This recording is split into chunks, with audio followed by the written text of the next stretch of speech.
Guys, আমরা এখন finishing দিচ্ছি। দেখো এই গেলাটা দিয়ে ফিনিশিং দিচ্ছি আমরা। এই দেখো ফিনিশিং হচ্ছে। তারপরে এর উপর মালাই বাতা মারবো, গুপ্তা মারবো।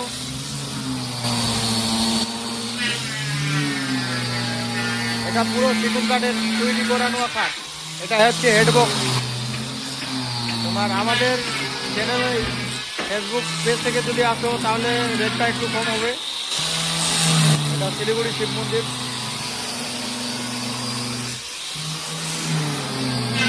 এই দেখো পুরো কারখানা।